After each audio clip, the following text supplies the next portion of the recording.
So we have talked about carbon capture and sequestration in many ways now, in different perspectives. This is another nice opinion article in Nature that just came out that I found worthy of including here. It gives you the caveats of the race to recycle carbon dioxide. So recycled carbon dioxide is a little bit different than carbon capture and sequestration. Capture and sequestration is something that's going to put it away for a long time, hopefully geologic time scales, whereas recycling is basically trying to capture and produce other products that need carbon dioxide, so-called carbon utilization.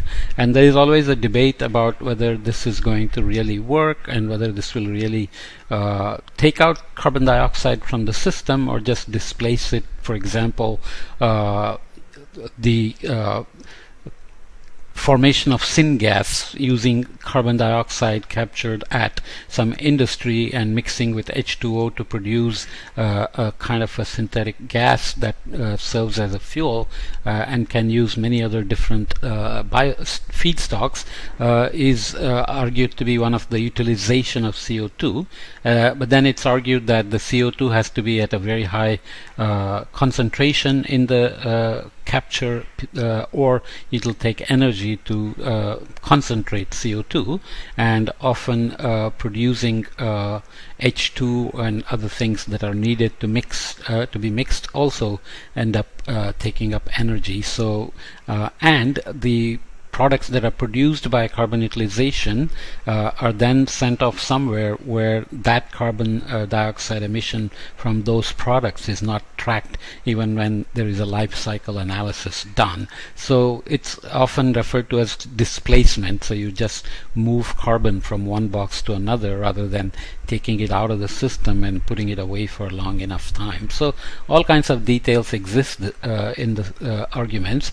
Parts of a chemical plant here in Tongizhen, China, that will recycle about 160,000 tons of CO2 into fuel each year. So considering we are emitting upward of 30 and 40 billion tons of CO2 or CO2 equivalent, this is a very tiny fraction, but the argument is that this is going to scale up somehow, and of course the counter argument is that we don't know whether they will scale up and whether they'll be carbon neutral and so on and so forth.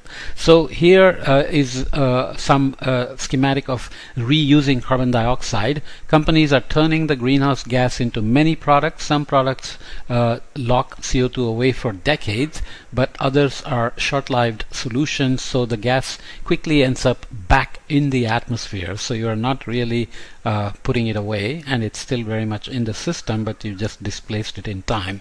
The sources of CO2 here in some products come from the fossil fuel fed power plants. In others it comes directly from or indirectly through the plants from the atmosphere. So from industrial and power plant emissions and from the atmosphere. So there is the capture stage and the reuse stage, and we have to look at the life time of the sequestration involved. So if you take it from industrial and power plant emissions, then the techniques involved are microalgae cultivation, chemical carbon capture, and then the reuse part can produce syngas. So fermentation by microbes is one way, but that can also be fed from syngas, or you have catalyst assisted electrochemical or chemical conversion, and this is a very energy intensive process as well. So energy consumption involved and the net CO2 that is actually being taken out of the system, at least for a short period, has to be tracked with life cycle analysis kind of calculations. So all these can feed syngas, which is a mixture of CO and H2, fermentation by microbes, and all can produce fuels like methanol, ethanol, and methane, or they can provide feedstock chemicals for methanol, formic acid, and so on. And the step from here can also directly go to produce polymers, which are maybe longer living sequestrations of decades, but the argument argument made is that it's much better to take directly from the atmospheres through direct air capture. But then the argument is there is that we are not yet ready to, or we don't yet have processes of direct air capture that are scalable. The largest one that was installed in Iceland last year only takes out about 800 cars per year off the road, I think, something like that. So you have to always see how much CO2 is actually being taken out in these direct air capture systems and whether they're able to scale up to meet the global warming targets that we've been talking about. Nonetheless, these tend to inject into building materials through mineralization, calcium carbonate, for example. So they can put it away for a long time and is argued to be one of the better ways of doing it. Trees and plants are obviously naturally doing it, but some crops can be converted into fuel. Like BECCS, bioenergy and carbon capture and sequestration, and there are chemical conversion of CO2 into fuels of feedstock. Fuels or feedstock chemicals often requires hydrogen, as we are seeing here, from the industrial waste gases or from electrolysis of water. Okay, so direct use without any conversion of the CO2 theoretically can go into enriching air and greenhouse gases to increasing plant yield, and we have talked just in another podcast that in fact the carbon fertilization has been working even through the Pleistocene. Injected underground to help recover oil, so this so-called enhanced recovery, pumping CO2 and enhanced oil recovery doesn't really sequester it, plus it pumps out more oil, which is more CO2. So you have to be careful about what that means. Nonetheless, looking at the lifetime in terms of how long CO2 is locked up in reused product, the feedstock chemicals only put it away for months to decades. Polymers can store it for decades. Buildings and building materials like concrete can put it away for months to centuries, depending on how they are coated and protected from leaching out CO2 again. Enriched air can work for days to years, so if you have carbon fertilized forest, it can put away carbon for years, but there are other details there as well. And of course, injecting underground can be years to centuries. So this is the argument. Carbon dioxide can be pumped into concrete where it can be stored for many years instead of putting into products which may belch it out again in much shorter time. This paper talks about how life cycle analysis was done for the more biotech approaches to taking away carbon dioxide. So overview of our three-pronged approach for pathway, strain and process optimization.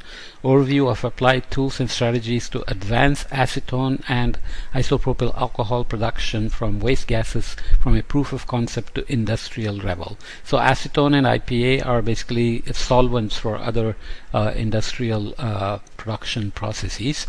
So pathway optimization, there is genome mining, engineered enzymes, which at least I feel have a lot of potential for the future, and combinatorial library. I'm not going to go into the details. Strain optimization, which gives you the rate of reactions needed by the enzymes that will scale up the processes to industrial. Process optimization, fermentation development and scale up. So life cycle analysis is done. Again, it's not end-to-end in the sense that even if you do it for carbon capture and utilization part, the carbon re-released in the utilization process is not accounted for here. So this is the life cycle analysis. I won't go into the details. So these are the current production routes from fossil fuels. So coal gasification for syngas, producing with methanol synthesis into methanol, methanol to propane, and then to phenol, acetone, IPA that we talked about, oil, natural gas, and production from waste carbon argues to take it from emissions from municipal solid waste, biomass, so gasification processes and so on, gas fermentation to again produce acetone with animal feed and biogas and IPA. Okay, so there is the recycling process happening here. So this is cracking involved here and reforming involved here. So here other inputs, chemicals, utilities. So there is a system boundary, there is the outputs and the main products being acetone and IPA. So these are just steps of life cycle analysis. Okay, so I'm obviously not going into great details here. So this is the comparison of current routes of acetone and IPA and the developed gas fermentation process, starting from industrial waste gases, municipal solid waste or biomass. Steps that are particularly energy intensive or result in toxic waste are indicated by symbols. So you can see these symbols here. B is process flow diagram of Lanzatech, which is the company that is running the Chinese plant as well. Gas fermentation process that shows various inputs, outputs and process steps, as well as the system boundary used for the life cycle analysis. And the life cycle analysis compares greenhouse gas emissions, shown in black, of the traditional production processes with the gas fermentation route, where traditional routes result in greenhouse gas emissions. You can see here greenhouse gas emissions in kilogram CO2 per kg of CO2 taken up. So total emissions, processes and avoided off gas. So you can see the argument is that the waste carbon method here has negative emission. Fresh fossil and these so for acetone and IPA, both have positive emissions, whereas waste carbon has net negative, even though here you have some emissions in the process as well. So this just gives you several steps involved in carbon capture and utilization. I will have a couple of other podcasts on technical and economic feasibility of these carbon capture, utilization and sequestration methods, and also on whether they